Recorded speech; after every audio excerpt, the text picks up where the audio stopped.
Olá, bem-vindos a mais uma conversa aqui na Alves e Rasteiro.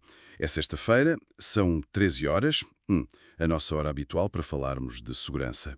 Olá a todos, é um gosto estar aqui outra vez e hoje, olha, temos um tema que nos diz muito, não é?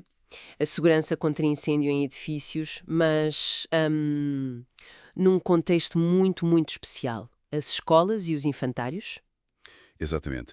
É um assunto que, pronto, merece mesmo toda a nossa atenção. Afinal, estamos a falar da segurança dos mais novos, das crianças que passam, bem, grande parte do dia nestes locais. Garantir que estão seguros é uma responsabilidade imensa. Sem dúvida alguma. E não são só as crianças, atenção, são também todos os profissionais que lá trabalham, os educadores, os auxiliares, o pessoal da secretaria, toda a gente. Criar um ambiente onde todos se sintam realmente seguros é fundamental. É a base para tudo o resto, na verdade. Concordo plenamente. E por que é que decidimos focar-nos hoje especificamente nas escolas e infantários? Quer dizer, para além da questão óbvia das crianças, que outros fatores tornam estes espaços tão particulares em termos de segurança contra incêndios? Bem, o primeiro ponto é mesmo a concentração de pessoas. São edifícios com muita, muita gente junta. E, como disseste, muitos deles são crianças, algumas mesmo muito pequeninas. Isso só por si já levanta desafios enormes. A evacuação, imagino que seja um desses grandes desafios, não é? Precisamente. Uma evacuação numa escola ou num infantário tem de ser rápida, claro, mas acima de tudo tem de ser muito organizada. E calma. O comportamento das crianças numa situação de emergência pode ser, bem, imprevisível. Umas podem ficar assustadas, paralisadas, outras podem tentar esconder-se. Não é de todo como evacuar um escritório só com adultos. Uhum. Isso exige um planeamento muito cuidadoso e mesmo adaptado, certo? Não dá para ter um plano genérico. De forma nenhuma. É mesmo aqui que entram as medidas de autoproteção. São absolutamente essenciais. Basicamente, as medidas de autoproteção são, como explicar de forma simples, são o conjunto de procedimentos, de regras, de organização interna que preparam o edifício e quem lá está para uma situação de emergência, como um incêndio, por exemplo. Certo. E podes dar-nos uma ideia mais concreta do que é que isso inclui, essas medidas de autoproteção?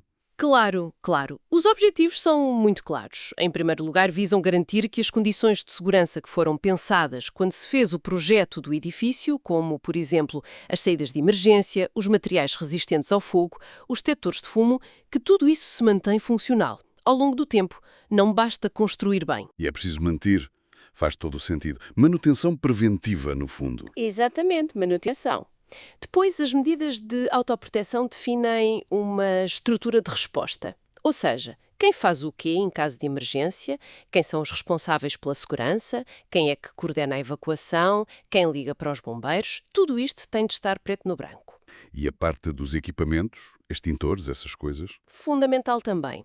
As medidas de autoproteção incluem procedimentos para se verificar regularmente se todos os equipamentos de segurança, extintores, sim, mas também as bocas de incêndio, a sinalização, a eliminação de emergência, se está tudo em perfeitas condições para funcionar.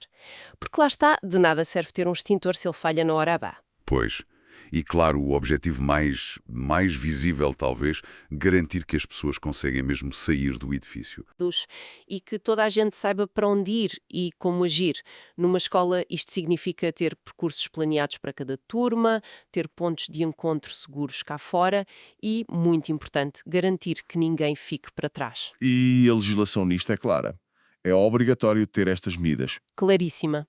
Praticamente todos os edifícios e recintos, tirando algumas exceções muito, muito específicas na lei, tipo instalações militares ou prédios de habitação muito baixinhos, têm a obrigação legal de implementar medidas de autoproteção.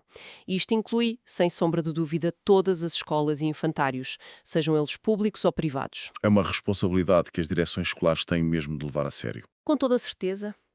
E nós aqui na Alves e Rasteiro já temos bastante experiência acumulada. Já desenvolvemos e implementamos medidas de autoproteção em mais de 2.500 instalações, por todo o país. O nosso trabalho passa por analisar cada caso, desenhar as medidas que fazem sentido para aquela realidade específica e depois acompanhar todo o processo até à validação final pela Autoridade Nacional de Emergência e Proteção Civil. que é quem regula e fiscaliza isto tudo. Essa adaptação à realidade de cada escola deve ser mesmo ponto-chave. Os desafios do infantário com bebés não têm nada a ver com os de uma escola secundária com adolescentes. Nem de perto, nem de longe, a idade das crianças, a modelidade delas, a própria estrutura do edifício, quantos pisos tem, se tem refeitório, se tem dormitório, tudo isso tem de ser pesado. Um exemplo simples. Os procedimentos para evacuar crianças de berçário têm de prever como é que as tiramos dali rapidamente e em segurança, o que é totalmente diferente de guiar alunos mais velhos. Por isso é que não há soluções de copiar e colar. Cada plano tem de ser um fato feito à medida. Falamos do plano, as medidas de autoproteção.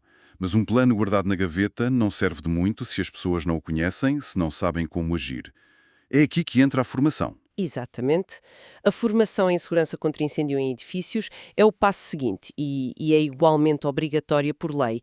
O objetivo é sensibilizar toda a gente, alunos, professores, funcionários, para os riscos e ensiná-los a agir da forma correta. E o que é que se aprende concretamente nessa formação? Olha, aprende-se a identificar os riscos de incêndio ali no local de trabalho ou de estudo, aprende-se a adotar comportamentos preventivos no dia-a-dia, coisas às vezes simples, como não deixar caixotes a bloquear saídas, não sobrecarregar as tomadas elétricas. Aprende-se também a usar os equipamentos de primeira intervenção, como um extintor em segurança, e atenção, só se as condições o permitirem, claro, e obviamente aprende-se a reconhecer os sinais de alarme e a seguir os procedimentos de evacuação que estão definidos nas medidas de autoproteção. E essa formação tem mesmo de ser para todos? Incluindo os alunos? A lei exige que todos os colaboradores e funcionários recebam formação. Para os alunos, a abordagem é mais no sentido da sensibilização e principalmente da participação nos exercícios práticos que são os simulacros. A formação que nós damos na Alves e Rasteiro é sempre adaptada ao público e à realidade da instituição. Pode ser presencial, pode ser online, mas tentamos sempre que seja muito prática. E isso leva-nos então aos simulacros, que são o teste real, por assim dizer. É isso mesmo. Os simulacros são os exercícios práticos que põem à prova a eficácia de todo o sistema. O plano, as medidas de autoproteção, a formação das pessoas e se os equipamentos estão a funcionar. É a oportunidade de ver como é que tudo funciona em conjunto numa situação, simulada de emergência. E com que frequência é que se devem fazer? Existe alguma regra? A frequência mínima obrigatória depende da categoria de risco do edifício. Essa categoria é uma classificação que está na legislação e que tem em conta vários fatores. O tipo de utilização, se é escola, hospital, escritório, a altura do edifício, quantas pessoas podem lá estar, se tem espaços para dormir, etc. Quanto maior o risco, maior exigência. Mas, assim de forma geral, a recomendação para escolas e infantários é fazer pelo menos um simulacro por ano. E têm de participar todos? Idealmente, sim. Todos os que estão no edifício naquele momento devem participar. Alunos, professores, funcionários, as equipas de segurança internas. O objetivo é que todos interiorizem os procedimentos e que a resposta seja o mais automática e calma possível numa situação real. A participação de toda a gente é fundamental para se detectarem falhas e coisas a melhorar. Lembro-me de um caso, num simulacro que acompanhámos uma vez, em que se percebeu que um dos pontos de encontro que estava definido ficava, afinal, demasiado perto de uma via que os bombeiros precisavam de usar. Foi uma lição importante que só mesmo a prática é que revelou. Exatamente. Esses são os grandes benefícios. Os simulacros permitem apanhar problemas inesperados. Uma saída que se calhar está habitualmente bloqueada com material, uma dificuldade na comunicação entre as equipas, ou até, como disseste, um ponto de encontro que não era o ideal. Permitem afinar os procedimentos e melhorar a preparação de todos. A prática regular cria confiança e reduz o pânico. Percebe-se bem que é um processo completo. Ter o plano, dar formação e depois praticar. E como é que a Alves e Rasteiro pode concretamente ajudar as escolas e os infantários nisto tudo? Ana, Nós podemos ser o parceiro da escola em todas estas fases. Começamos pela elaboração ou pela atualização das medidas de autoproteção, garantindo que estão perfeitamente adaptadas e que cumprem todos os requisitos legais. E, como já referi, acompanhamos o processo até à aprovação pela Autoridade Nacional de Emergência e Proteção Civil. e depois de as medidas estarem aprovadas, o trabalho continua? Continua, claro. Depois apoiamos na implementação prática. Isso inclui organizar e realizar a formação para os funcionários e para as equipas de segurança, com conteúdos ajustados às funções deles e aos riscos específicos da escola. E também damos uma mãozinha no planeamento, na execução e na análise dos simulacros. Porque não basta fazer o exercício, é preciso depois analisar o que correu bem, o que pode ser melhorado, e nós trazemos essa experiência para ajudar as escolas a tirar o máximo partido de cada simulacro.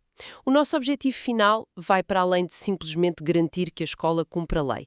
Isso é o mínimo. O que nós queremos mesmo é ajudar a criar uma cultura de segurança forte E duradoura. dentro da comunidade escolar.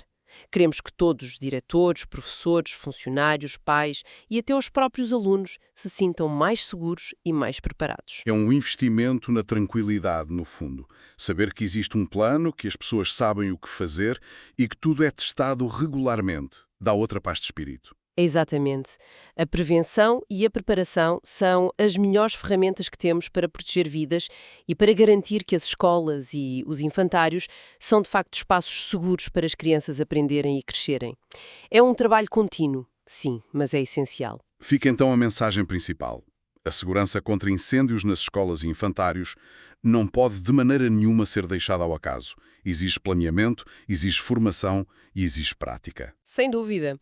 Por isso mesmo, deixamos aqui o convite. Se houver diretores de escolas, responsáveis de infantários ou de outras instituições educativas a ouvirmos, que sintam que precisam de apoio nesta área, seja para elaborar as medidas de autoproteção, para organizar formação a simulacros ou simplesmente para esclarecer dúvidas, entrem em contacto connosco.